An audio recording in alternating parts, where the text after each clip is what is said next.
Hi everyone, it's Wednesday Warriors and it's me, Arielle. Today, Kathy and I are going to be responding to the question, my best friend suffers from an eating disorder and I've tried so hard to help her. I've supported her, encouraged her, got information for her, gone to appointments with her, but nothing helps. I know I can't save her. I know I can't force her to get better, but I just wondered if there is anything else I can do to help her and how I am supposed to continue being her friend as she continues to starve to death. Having a friend doesn't mean that the friend is our savior, and I really wanted to be able to give some good suggestions and advice to this person who obviously cares very much for her best friend. There are so many things that you can do, and yet there are so many things that you shouldn't have to do. There's a fine line between being a supportive friend and being an enabler. I just want to read you guys something that I wrote a few years ago, back when I was in college. It's something that is actually a personal experience. I had written something to a fellow classmate anonymously. When I was a senior in college, I was taking a class called Sociology of Sex and Gender. We spoke often of eating disorders and body image because those are major things women deal with in today's world. Class discussions often turned to personal experiences and/or stories. There was a girl in my class named Holly who had a roommate with what sounded like, from Holly's description, a serious eating disorder, namely anorexia. During the week when we were discussing as a class eating disorders and their various manifestations, effects, and victims, Holly brought up her roommate. She declared that her roommate was anorexic and crazy. I didn't like the adjective crazy she used to label her roommate because of her restrictive, paranoid, and obsessive behaviors, but I also took it personally because I had anorexia, though was making significant progress in recovery myself. Holly went on to say that her roommate's hair had begun thinning and falling out, and she was crazy because she still said she'd rather be thin with ugly hair. Now, granted, this is a rational thought, but I related to the poor roommate, and it seemed to me, by the manner in which Holly was speaking, that Holly had next to no compassion for this troubled girl. Holly sounded selfish, as though we as a class should have pitied her for having to live with such a freak. This was all, as far as I could tell, because Holly didn't understand. And more than that, she made no effort to try to understand what her roommate was going through. I just want to pause here in what I'm reading to say that whoever the viewer is that wrote this question, I truly don't think that you are a Holly. I don't think that you are making no effort, because it seems to me that you are making a tremendous effort. So I'm not trying to compare you to this person that I had written this letter to, because I think honestly you're probably the complete opposite of this person. But at the same time, what I wrote in this letter to Holly, I think it is relevant to the question that you asked. So since I'm making a general video to benefit other people besides just yourself, I wanted to read this. That's something that I had written, but I wanted you to know that I don't want you to have any hard feelings and think that I'm labeling you a certain way. It hurt me that Holly would pass this girl off as crazy for having a problem and disease, so I decided I couldn't stay silent. My professor suggested I write a letter to Holly, anonymously, and then bring it to class.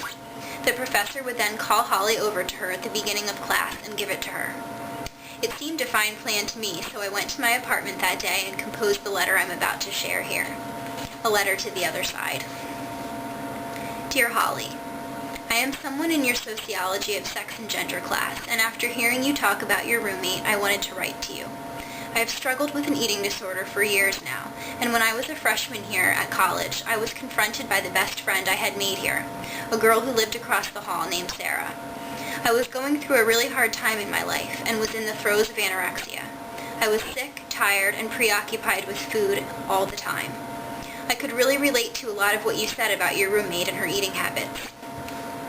I know it was extremely hard for my friend Sarah to do what she did because she probably worried that I would get mad, fight with her, or blow her off completely. But somehow she found the right words to say, and this is what I wanted to share with you.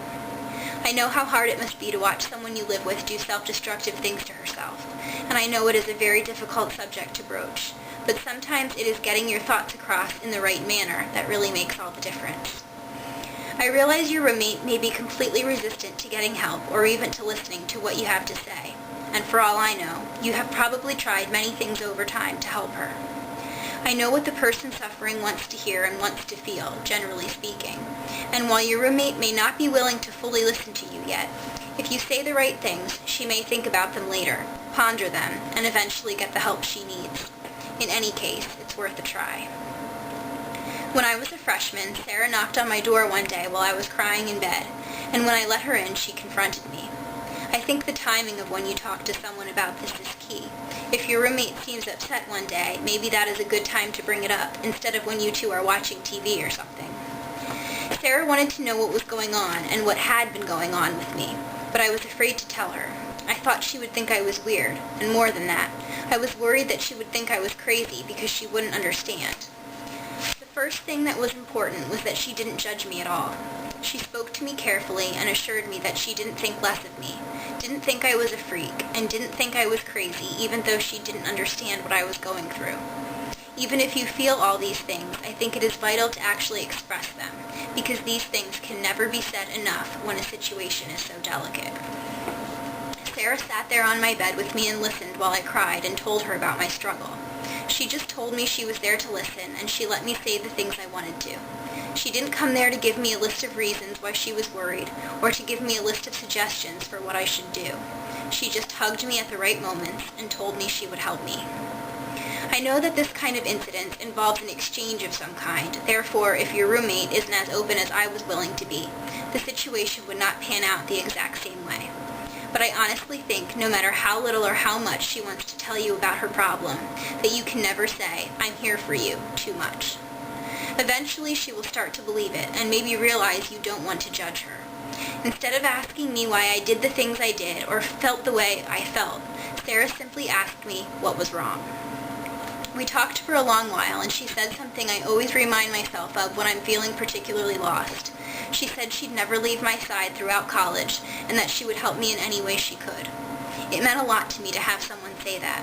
Sometimes support is the greatest thing, an offer to do nothing but be there.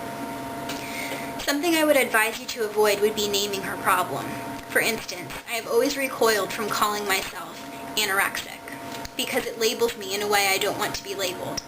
Nor would I want to continually say, "I have an eating disorder," or have anyone say to me, "I think you have an eating disorder." There are ways to say exactly that without using those words. The words anorexic, anorexia, or eating disorder seem powerful and scary.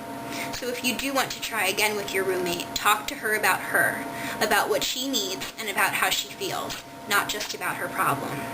Even though her habits might be strange, and it might seem crazy that she would rather lose her hair than change her eating patterns, as you mentioned in class, just try to remember that anorexia or any eating disorder is truly an illness like anything else, and a rational thought is part of it.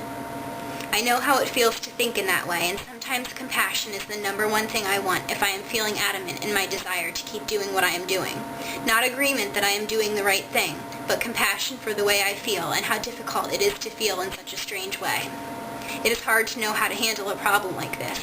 I just really want to show you the other side and try to give you a new way of helping her, if that is at all possible, because I had a good experience with intervention, and I wish that for everyone. I wish you the best of luck with it, and thanks for listening. There's really only so much that you can do when it comes to a friend in need who has an eating disorder.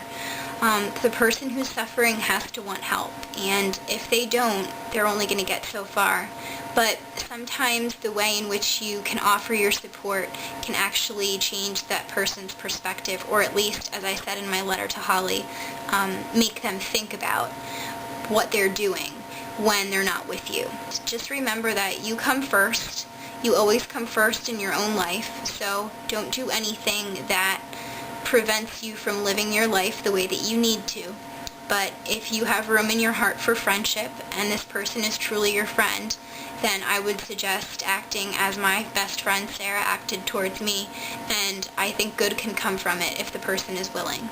Hope you guys don't mind me reading all that to you, and I know that this person that had been in my class years ago, Holly, is not the poster child for the friend of an anorexic or a bulimic or someone who has eating disorder not otherwise specified, or binge eating disorder or orthorexia or any other kind of eating disorder that's out there. But I do think that what I wrote to her, especially in my description of how my best friend handled me at my worst, can be of benefit to someone who does have a friend that's struggling.